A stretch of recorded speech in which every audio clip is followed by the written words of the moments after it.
దాంట్లో చిరంజీవి గారు మాట్లాడుతూ నాగార్జున గారని ఇంకొక ఆయన పేరు ఏదో చెప్పారు. బాలకృష్ణ గారు గుర్తుకు రాలేదు ఆయనకి. బాలకృష్ణ గారు ఆయన అన్స్టాపబుల్లోనే ఈ సినిమాలో యాక్ట్ చేయాలంటే మీ కో ఆర్టిస్ట్ ఎవరుండాలి అంటే డేర్గా చిరంజీవి గారు అని చెప్పాడు. ఏమోనండి, ఈ ఈ కుట్రలు కుతంత్రాలు బాలకృష్ణకి నథింగ్. బాలకృష్ణ గారి ఆయన డైలాగే once I step in history repeat అని. ఆయన చరిత్ర ఆయనే రాసుకుంటారు, ఆయన చరిత్ర ఆయనే తిరగ రాస్తారు. బాలకృష్ణ గారికి పోటీ ఎవరు లేరు, సాటి ఎవరు కారు. చిరంజీవి గారిని ఎందుకు మీరు అనుమానిస్తున్నారు? ఏమో గుర్తు రాకపోయి ఉండొచ్చు ఆ సమయానికి. అది గుర్తు రాకపోయి ఉండొచ్చు. ఇలాంటివి చాలా ఈజీగా చెప్పేయచ్చు సిఎస్ఆర్ గారు, చాలా ఈజీగా చెప్పేయచ్చు. ఆ లెక్కను చూస్తే అన్స్టాపబుల్ లో చిరంజీవి గారు ఎందుకు గుర్తుకు రావాలి బాలకృష్ణ గారికి? ఇంకోళ్ళు ఎవరైనా గుర్తుకు రావచ్చుగా.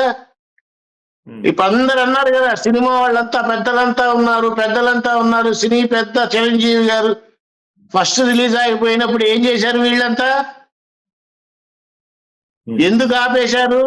ఎవరు కుట్ర పన్నారు? నా దృష్టిలో ఈ రోజు చెప్తున్నానండి, సినీ పెద్ద అంటే బాలకృష్ణ గారే. ఆయన ఏ విషయంలోనూ దూరడు. ఆయనకున్నటువంటి బిజీ షెడ్యూల్స్ నాకు తెలిసి ఇంకెవరికి ఉండకపోవచ్చు. ఓ పక్క హాస్పిటల్ చూసుకుంటారు, ఒక పక్క హిందూపురం కాన్స్టిట్యుయెన్సీ చూసుకుంటారు, ఒక పక్క సినిమాలో యాక్ట్ చేస్తారు. ఆయనకి టైం ఎక్కడి నుంచి వస్తుందో నాకు అర్థం కావట్లే. ఈ వయసులో కూడా అంత అద్భుతంగా స్టెప్స్ వేస్తూ -20లో గ్రాఫిక్స్ లేకుండా అద్భుతంగా జీవించారండి. శివుడు ప్రవేశించాడు ఆయనలో. విభూది అంటే ఐశ్వర్యప్రదమైనటువంటిది. ఆ విభూది కొండ ఎలా ఉంటుంది అనేది కూడా చూపించారు. అలా ఉంటాయండి బాలకృష్ణ గారి సినిమాలు. సో మీ అబ్జర్వేషన్ లో ఈ సినిమా రిలీజ్ మీద కుట్ర పడింది ఎవరు అనుకుంటున్నారు? ఏమన్నా మీకు తెలిసిందే ఏమన్నా? ఎవరైనా కావచ్చండి. కుట్ర పన్నారు అని అంటే ఖచ్చితంగా పన్నారు. లేకపోతే మొన్న కూడా ఎవరో కోర్టులో కేసు వేశారు. ఇవాళ కూడా ఒకటేశారు. ఏది? టికెట్స్ రేట్లు పెంచకూడదు అని. అవును. బాహుబలికి ఏం చేశారు? వీళ్ళంతా కలిసి, సినిమా వాళ్ళంతా కలిసి దీనికి వెళ్ళి ఆయన జగన్మోహన్ రెడ్డి గారిని కోరారు. ఆ తర్వాత ఏపీలో హైదరాబాద్ లో వాళ్ళని కూడా కోరారు. అప్పుడు ఏం చేశారు? అప్పుడు ఎందుకు ఇలా కోర్టులో కేసులు? అంటే ఫ్రాంక్ గా చెప్తున్నాను, బాలకృష్ణ గారికి 600 టికెట్ అంటే పట్టించుకోరండి ఫ్యాన్స్ ఎవరు కూడా. భారతదేశం మొత్తం ఆయన ఫ్యాన్సే. 5,000 పెట్టినా కొని వెళ్లే వాళ్ళు ఉన్నారు. బట్ ఈ ప్రతి దాంట్లోనూ కుట్ర అయితే ఏదో అంటారే, ఇంటి దొంగని ఈశ్వరుడైనా పట్టలేడు అని, అలా అయిపోయింది పాపం బాలకృష్ణ గారు. టాలీవుడ్ లో వాళ్ళు పన్నారంటారు, లేదంటే టాలీవుడ్ లో ఉండే ఇంటిలో ఉండేటువంటి బాలకృష్ణ చుట్టూ తిరిగే వాళ్ళే పన్నారంటారా కుట్ర? అది తెలియదండి. ఇంటి దొంగని ఈశ్వరుడైనా పట్టలేదండి, ఇంటి దొంగలే పట్టుంటారు కదా. అంటే సినిమా వాళ్ళే పట్టుంటారు కదా. చిన్న ఇదండి అది మరి ఏదో 1,00,000 కోట్లు 500 కోట్లు కూడా కాదు కదా. 50 కోట్ల ఇది 50 కోట్ల దీనికి ఎవరు సాల్వ్ చేయలేకపోయారా?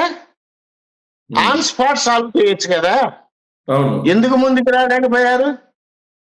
నేను చూసిన న్యూస్ ప్రకారం బాలకృష్ణ గారు ఏదో రిఫండ్ చేశారని, బోయపాటి గారు ఏదో రిఫండ్ చేశారని, వాట్ ఎవర్ ఇట్ ఈస్, అయింది అని అనుకునే లోపల మళ్ళీ టికెట్ మీద కూడా కుట్రా. ఇప్పుడు ఒకటి వేసారు, లేటెస్ట్ ఇంకొక పిటిషన్ వేశారు.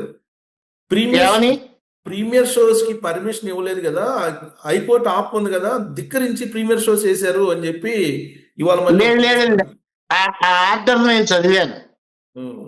ప్రీమియర్ షోస్ కి పర్మిషన్ ఇవ్వలేదు అని ఆర్డర్ లో ఎక్కడా లేదు. 600 రూపాయలు వసూలు చేశారని కోర్టులో చేశారు ఇవాళ పిటిషన్. అదొక్కటి మాత్రమే ఉంది. దానికి అది టికెట్స్ అన్ని అమ్మేసిన తర్వాత వీళ్ళు ఇచ్చిన ఆర్డరు. అవును. ప్రీమియర్ షో ఆపమని గాని, వెయ్యకుండా ఉండాలని గాని ఆ ఆర్డర్ లో లేదు. ఈ ఆర్డర్ కాపీ నాకు తెలిసి ఈ ప్రొడ్యూసర్స్ కి వెళ్ళి ఉంటుంది, థియేటర్ వాళ్ళకి వెళ్ళి ఉంటుంది, బుక్ మై షో వాళ్ళకి కూడా వెళ్ళి ఉంటుంది. ఉమ్. అయిపోయిన తర్వాత ఏం చేయలేరు కదా. ఓకే. సో ఎట్టకేలకు సో సరే ఇవన్నీ హడ్డిల్స్ ని మొత్తం పే చేసి వచ్చేసింది.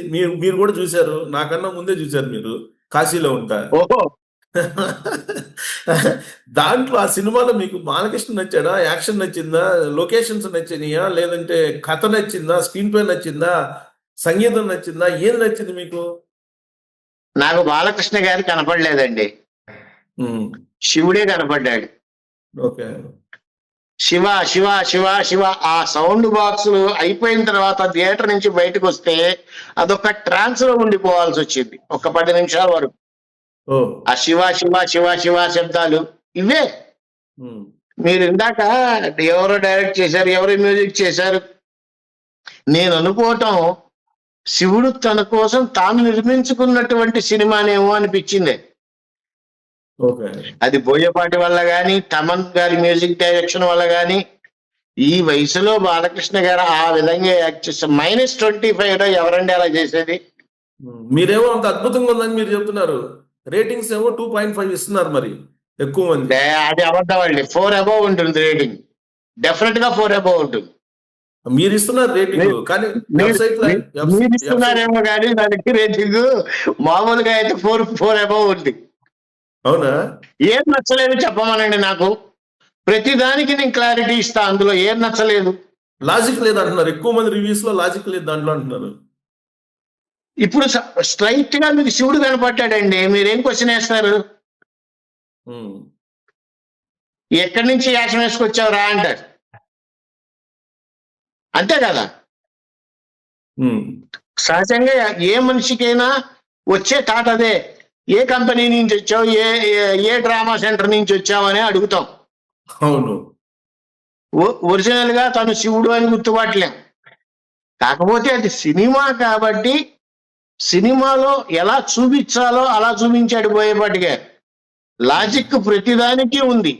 ఇప్పుడు నన్ను కూడా అడిగారు, అంటే నడుస్తూ వెళ్తే త్రిశూలం రౌండ్ గా తిరిగి చంపేస్తుందా జనాన్ని అని. అవును. అసలు కళ్ళు తెరిస్తేనే చచ్చిపోతారు జనాలు, అఘోరా సాక్షాత్తు శివుడు ఆయన. అది మీరు భయపడి చెప్పినట్లే, లేదా అదే పెట్టినోడు కన్ను తెరిస్తే చంపేసింది. ఒక విధంగా అదే పెట్టినట్టు కదా.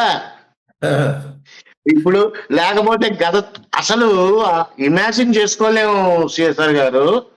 ఒక ఫైట్ లో అయితే వెనకాల హనుమంతుల వారిని చూపిస్తూ ఈయన ముందు చూపిస్తారు, ఎంత అద్భుతంగా ఉంటుందంటే అది నా భూతో నా భవిష్యత్తు, చాలా అద్భుతంగా ఉంటుంది.